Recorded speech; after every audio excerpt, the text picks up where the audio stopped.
भाई सवाल यह है कि कॉकरोच जनता पार्टी को किसके ऊपर एफआईआर से इतनी आग लगी हुई है? कोर्ट कह रहा है कि जिसका क्रिमिनल रिकॉर्ड है उसको नहीं छोड़ सकते। तो ऐसा कौन सा क्रिमिनल रिकॉर्ड वाला है जिसके लिए इनका दिल धड़क रहा है कि नहीं नहीं सब पे से एफआईआर हटाओ? और सरकार तो कह रही है कि हम हटाने को तैयार हैं, कोर्ट आदेश दे दे, कोर्ट बता दे, जाइए कोर्ट से भिड़ लीजिए। ये सबसे लड़ने भिड़ने पर आ गए। लेकिन एफआईआर हटाने को लेकर एक सवाल यह भी हुआ कि क्या एफआईआर बिना किसी माफी के हटा देनी चाहिए?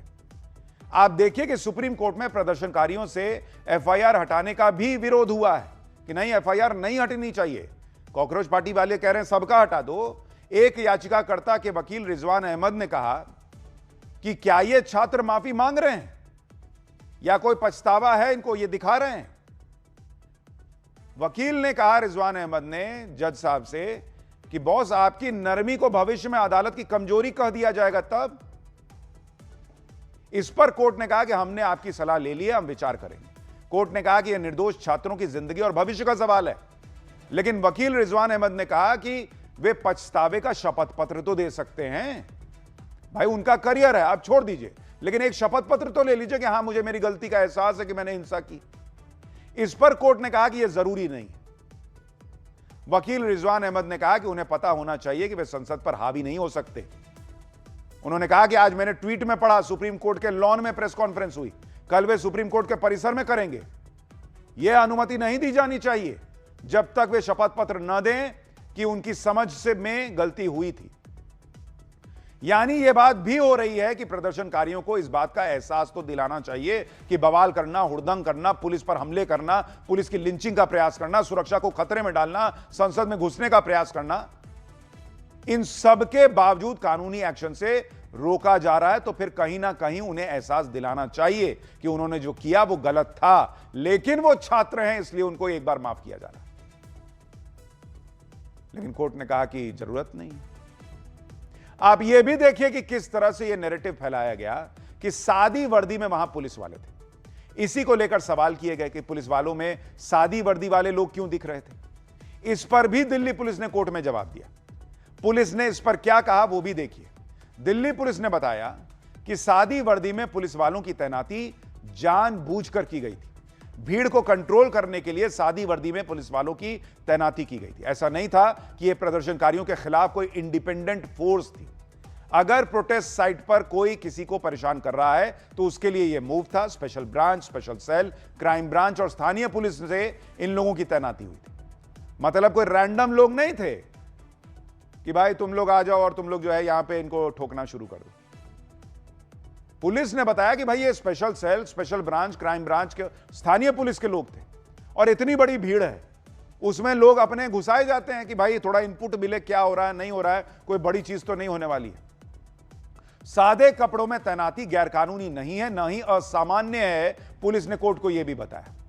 स्वतंत्रता दिवस, गणतंत्र दिवस जैसे बड़े आयोजनों में भी ऐसी व्यवस्था की जाती है। दिल्ली पुलिस ने कोर्ट को बताया कि यह सादी वर्दी में जो पुलिस थी वो स्पॉटर्स थे, जिनका काम भीड़ में शामिल होकर यह देखना होता है कि कहीं कोई आपराधिक गतिविधि तो नहीं हो रही।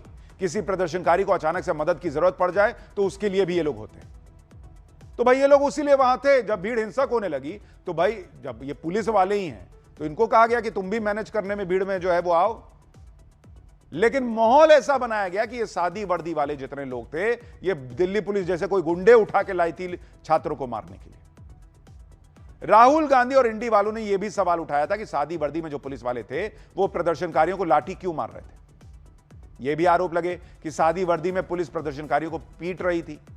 इन लोगों को बीजेपी और आरएसएस का गुंडा तक बताया जा रहा था। लेकिन आज दिल्ली पुलिस ने इसका भी जवाब दिया। दिल्ली पुलिस ने साफ किया कि सादी वर्दी में लाठी चलाने वाले पुलिस अधिकारी क्राउड कंट्रोल के तहत यह सब कर रहे थे, लेकिन उसको भी गलत संदर्भ में दिखाया गया। जो मैंने आपको शुरू में बताया ना कि पुलिस ने साफ कहा कि आधे अधूरे वीडियोस दिखा दिखा के सोशल मीडिया पे एकदम गलत नैरेटिव सेट किया गया। इसी तरह से सवाल इस पर भी उठे कि जंतर मंतर पर दिल्ली पुलिस ने फेशियल रिकॉग्निशन टेक्नोलॉजी का इस्तेमाल क्यों किया।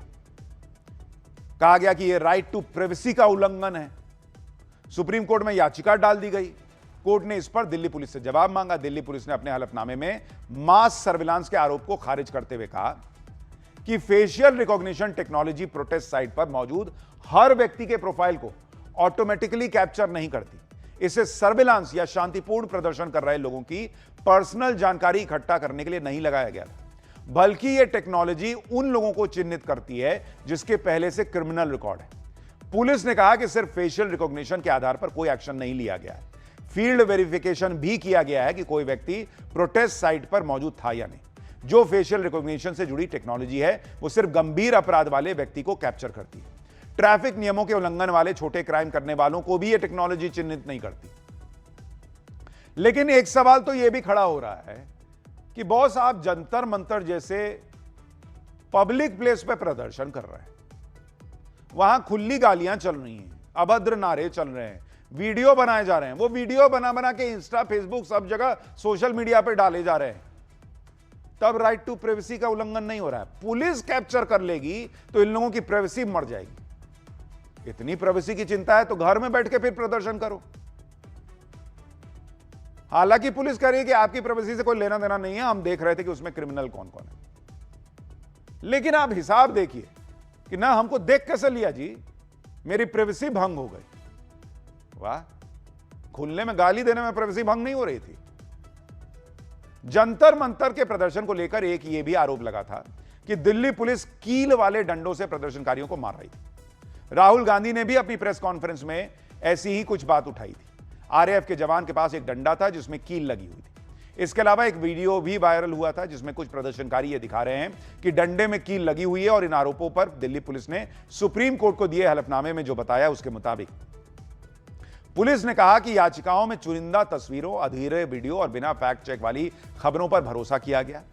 लेकिन यह पुलिस की पूरी कार्रवाई का सिर्फ एक तरफा पक्ष सामने रखता है, हमारे एक्शन की पूरी पिक्चर नहीं बताता। पुलिस कह रही है कि कील वाली लाठी के इस्तेमाल पर पुलिस ने जवाब देते हुए कहा कि उससे जुड़ा सिर्फ एक ही वीडियो दिखा और इस वीडियो में भी पुलिस की लाठी नहीं है, वो डंडा है जो प्रदर्शनकारी शायद लाए थे और उस पर राष्ट्रीय ध्वज लगा हुआ था। तो वो ध्वज हट गया तो वहां उसकी जगह कील दिख रही है। दिल्ली पुलिस के मुताबिक ऐसा कोई मेडिकल रिपोर्ट नहीं है जो इस बात की पुष्टि करता हो कि प्रदर्शनकारी कील लगने से घायल हुए। दिल्ली पुलिस ने बाकायदा कोर्ट में यह बातें कही। अच्छा, कील से वैसे भी किसी को मारिएगा तो भाई कील तो अंदर घुस के पूरा फाड़ देगा। लेकिन वहां जो हुआ, दिल्ली पुलिस कह रही है कि किसी मेडिकल रिपोर्ट में ऐसा नहीं है कि कील वाली लाठी से मारा हो, पूरा फाड़ के जो है वो हिस्सा निकल गया हो।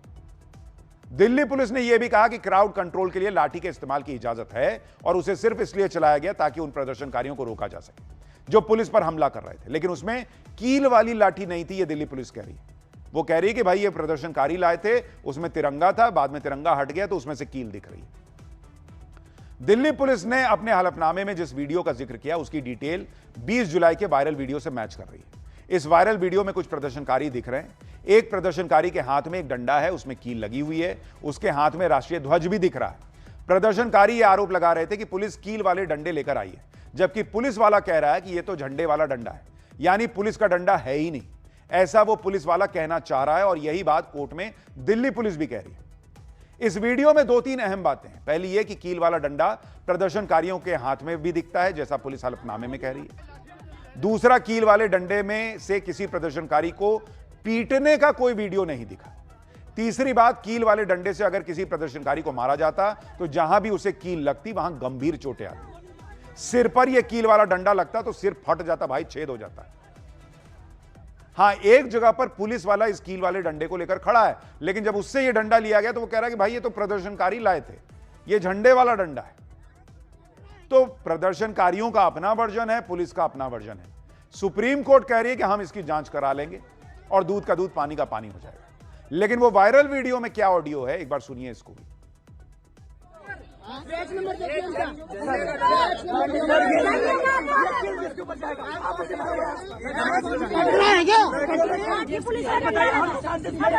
ये क्या?